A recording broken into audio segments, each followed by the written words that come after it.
இந்தியாவில் இன்னைக்கு பிபிங்கிறது ration card மாதிரி எல்லா வீட்லேயும் இருக்குது. இந்தியாவில் 3ல் ஒருத்தருக்கு பிபி இருக்குங்க இன்னைக்கு. இதை ஏன் சைலண்ட் கில்லர்னு சொல்கிறாங்கன்னா, இது வந்ததும் தெரியாது போனதும் தெரியாது அந்த ரகம். சத்தமே இல்லாமல் பல நோய்களை இந்த உயர் இரத்த அழுத்தம் உருவாக்கக்கூடும். அதனால தான் இதை heart attack, stroke, kidney failure எல்லாத்துக்கும் ஹெட் ஆஃபீஸ்னு சொல்கிறோம். பிபின்னு சொன்ன உடனே டாக்டர்ஸ் எப்பவும் 2 நம்பர் சொல்லுவாங்க. உதாரணத்துக்கு 120/80 அப்படின்னு சொல்லுவாங்க.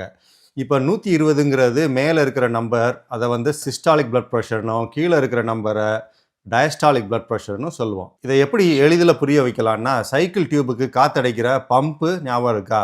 கைப்பிடி அழுத்தி காற்றை உள்ளே தள்ளும்போது டியூப்பில் ப்ரெஷர் எகிரும்ல, அதுதான் சிஸ்டாலிக் ப்ரெஷர். அதாவது நம்ம இதயம் துடிக்கும் போது அந்த இரத்த குழாயில் வர்ற அழுத்தம், அதுதான் மேலே இருக்கிற நம்பர். அதை சிஸ்டாலிக் பிளட் ப்ரெஷர்னு சொல்கிறோம். அதே மாதிரி கைப்பிடியை மேலே இழுக்கும்போது அந்த டியூப்பில் காற்று நிற்கும்ல, அதனால இருக்கிற ப்ரெஷர், அதுதான் கீழ் நம்பர் டயஸ்டாலிக் ப்ரெஷர்னு சொல்லுவோம். அதாவது இதயம் ரிலாக்ஸ் ஆகும்போது அந்த இரத்த நாளங்களில் இருக்கிற ப்ரெஷர் தான் டயஸ்டாலிக் பிளட் ப்ரெஷர்னு சொல்கிறோம். சரி, இந்த மீட்டரில் ரீடிங் எவ்வளோ இருக்கணும்னு பார்ப்போம். 2025 கைட்லைன்ஸ் படி மார்க் ஷீட் மாதிரி ரத்த அழுத்தத்தை பிரிச்சிருக்காங்க. நார்மல் பிளட் ப்ரெஷர்னு எப்போ சொல்கிறாங்கன்னா, 120/80க்கு கீழே இருக்கிற பிளட் ப்ரெஷர் தான் நல்ல பிளட் ப்ரெஷர். இதுதான் ஸ்டேட் ஃபர்ஸ்ட் மார்க் மாதிரி.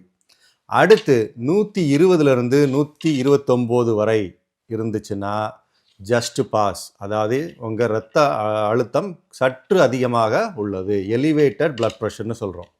அடுத்து அது 3வது என்னதுன்னா stage 1 blood pressure. Stage 1 hyper tension எப்போ சொல்கிறோம்னா, 130லேருந்து 139 அல்லது கீழே இருக்கிற நம்பர் 80லேருந்து 89 இருக்குது அப்படின்னா நம்ம உஷாராக இருக்கணும்னு அர்த்தம். இது அரியர் விழுது அப்படிங்கிறதுக்கு ஒரு அறிகுறி. அடுத்த ஸ்டேஜ் என்னன்னா ஸ்டேஜ் 2 ஹைப்பர் டென்ஷன். அப்படின்னா 140/90க்கு மேலே இருந்துச்சுன்னா அதை ஸ்டேஜ் 2 ஹைப்பர் டென்ஷன் சொல்கிறோம். எல்லாருக்கும் இலக்கு, அதாவது கோல் பிளட் ப்ரெஷர் என்னன்னா 130/80க்கு கீழே இருக்கணும். அதுலேயும் மிகவும் சிறந்தது அப்படின்னா 120/80க்கு கீழே இருந்தால் இன்னும் மிகவும் சிறப்பு.